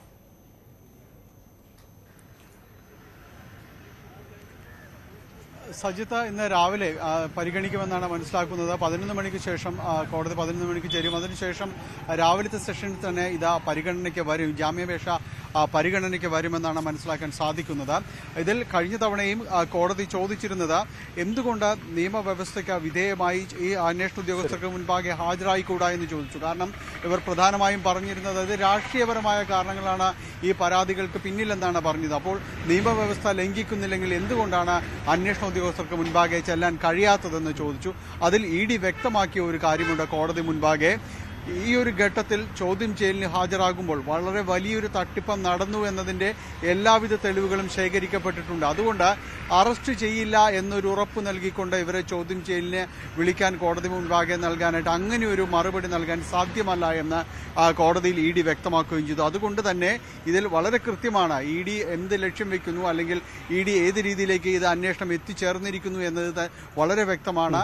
അതുകൊണ്ട് സ്വാഭാവികമായും ഇന്ന് കേസ് പരിഗണിക്കുമ്പോൾ ED വാദങ്ങൾ കോടതി മുഖവിലേക്ക് എടുക്കേണ്ടി വരും. വലിയ രീതിയിലുള്ള തട്ടിപ്പ് നടന്നിരിക്കും. അത് മാത്രവുമല്ല, രാജ്യത്തെ നിയമങ്ങൾ വെല്ലുവിളിച്ചുകൊണ്ട് പുറത്തേക്ക് 100 കോടിയിൽ പരം രൂപ കടത്തിയിരിക്കുന്നു. അപ്പോൾ ഇതെല്ലാം വലിയ കുറ്റങ്ങൾ തന്നെയാണ്. നിരവധിയായ നിക്ഷേപകരെന്നോ അല്ലെങ്കിൽ ഇതിന്റെ പങ്കാളികളായവരെന്നോ പറയാവുന്നവരെന്നെല്ലാം തന്നെ വൻ തുക തന്നെ കൈപ്പറ്റിയിരിക്കുന്നു. അപ്പോൾ ഇത് സംബന്ധിച്ച സമഗ്ര അന്വേഷണത്തിലേക്ക് ഡാനി തുടരുക. ഇപ്പോൾ സാജൻ ജോസഫ് ഈ ഹൈറിച്ച് കേസിൽ പണം നഷ്ടപ്പെട്ട വ്യക്തിയാണ്. ശ്രീ സാജൻ, താങ്കൾക്ക് എത്ര രൂപയാണ് നഷ്ടപ്പെട്ടത്? ആ നഷ്ടപ്പെടാൻ ഇടയായ സാഹചര്യം എങ്ങനെയാണ് ഇവർ താങ്കളുടെ വിശ്വാസം ആർജിച്ചത്? ഹലോ സാജൻ, കേട്ടോ? സാജൻ കേൾക്കാം, പറയാം. അതായത് ഹൈറിച്ചിൽ ഇപ്പോൾ ഈ പറയുന്ന മാതിരി നമ്മൾ പണം ഇൻവെസ്റ്റ് ചെയ്തതല്ല. ഹൈറിച്ചിന്റെ ആളുകൾ പറഞ്ഞത് പ്രകാരം നമ്മളൊരു മിനി സൂപ്പർ മാർക്കറ്റ് തുടങ്ങുകയും അതിലേക്ക് ഹൈറിച്ച് ബൾക്കായിട്ട് അവർ ആദ്യമ കാലഘട്ടത്തിൽ പ്രചരിപ്പിച്ച മാതിരി ഫാക്ടറികളിൽ നിന്നും സാധനം വാങ്ങി വിലക്കുറവിൽ എത്തിച്ചു തരും. അത് നമുക്ക് അവരുടെ ഹൈറിച്ചിന്റെ കസ്റ്റമേഴ്സിന് വില കുറഞ്ഞു കൊടുക്കാൻ പറ്റും. അതിനുവേണ്ടി നമ്മളെ ഉപയോഗപ്പെടുത്തിക്കൊണ്ട് നമ്മളൊരു 10-30 ലക്ഷം രൂപ ഇൻവെസ്റ്റ് ചെയ്തിട്ട് കുറച്ച് ആളുകൾ ചേർന്ന് ഒരു സൂപ്പർ മാർക്കറ്റ് തുടങ്ങി. പക്ഷെ അവർ ഈ പറഞ്ഞ തരത്തിലുള്ള സാധനങ്ങൾ വില കുറച്ച് ഫാക്ടറിയിൽ നിന്ന് വാങ്ങി തരാൻ അവർക്ക് കഴിഞ്ഞിട്ടില്ല. അവർ പിന്നെ ഈ മണി ചെയിൻ പദ്ധതിയുമായിട്ട് 10,000 ഇൻവെസ്റ്റ് ചെയ്യുന്നവർക്ക് 60,000 കൊടുക്കുന്നു. അതുപോലെ HR കോയിൻ അങ്ങനെ ഡൈവേർട്ട് ചെയ്ത് പോയപ്പോൾ ഞങ്ങൾക്ക് നഷ്ടം വന്നു.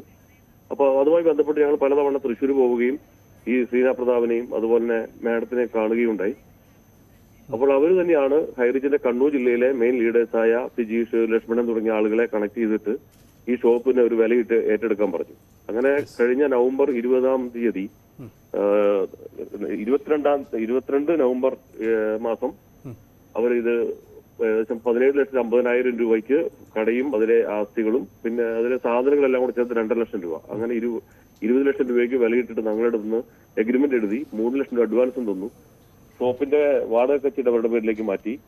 അതുപോലെ തന്നെ അവര് കടയുടെ ലൈസൻസും മാറ്റി. പക്ഷെ നാളിതുവരെ അവർ കട തുറക്കുകയോ ഒന്നും ചെയ്തിട്ടില്ല. ഇപ്പം ബിൽഡിങ്ങിന്റെ റെന്റും കൊടുക്കുന്നില്ല. ആ സമയത്ത് പലതവണ നമ്മൾ അവരെ കണ്ടിരുന്നു. അപ്പോഴൊക്കെ ഇപ്പൊ ശരിയാക്കാം, ഞങ്ങൾ MD-യോട് സംസാരിക്കുന്നുണ്ട്, ഉടനെ തന്നെ തുറക്കും എന്നൊക്കെ പറഞ്ഞു. പക്ഷെ ഇപ്പോ ഈ ഒരു അവസ്ഥയിൽ ഞങ്ങൾ കേസ് കൊടുക്കാൻ നിർബന്ധിതരാകുകയാണ് ചെയ്തത്. ഞങ്ങൾക്ക് ഏകദേശം 30 ലക്ഷം രൂപ നഷ്ടം. ഈ ഇതിൽ ഏറ്റവും ഒടുവിൽ പുറത്തു വരുന്ന ഈ പ്രതാപനും അദ്ദേഹത്തിൻ്റെ പത്നിയുടെയും ഒരു ഓഡിയോ സന്ദേശമുണ്ടായിരുന്നു. ആർക്കും പണം നഷ്ടപ്പെടില്ല, എല്ലാവരുടെയും പണം സുരക്ഷിതമാണ്, തങ്ങളുടെ ഉറപ്പുകൾ അതേപടി തുടരുമെന്നൊക്കെ പറയുന്നുണ്ടായിരുന്നു. ഈ കേസ് ഈ അവസ്ഥയിലേക്ക് ഈ സാഹചര്യത്തിൽ ഇങ്ങനെ ഉണ്ടാകുമെന്ന് നിങ്ങളൊക്കെ കരുതിയിരുന്നോ? ഇവർ ഈ കൊമേഴ്സ് ശൃംഖലയായിരുന്നല്ലോ, വലിയ ലക്ഷ്യമായിരുന്നുവല്ലോ ഇവർക്കുണ്ടായിരുന്നത്.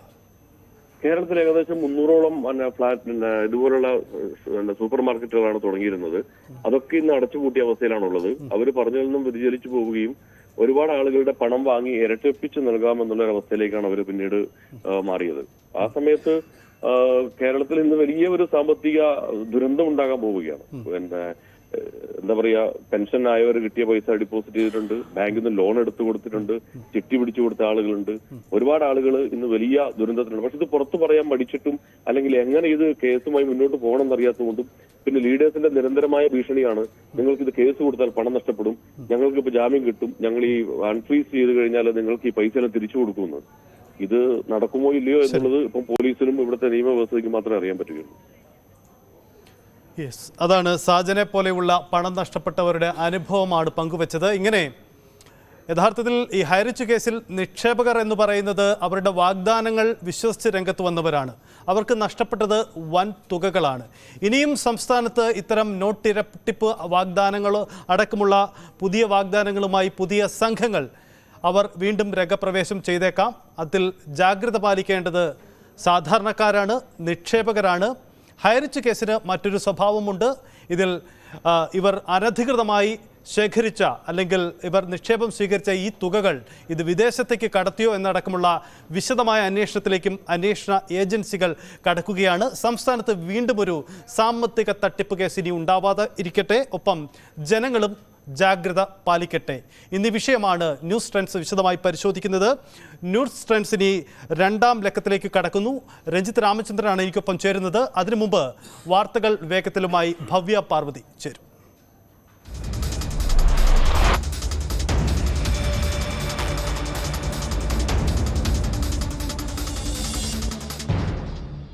ഈ പരിപാടി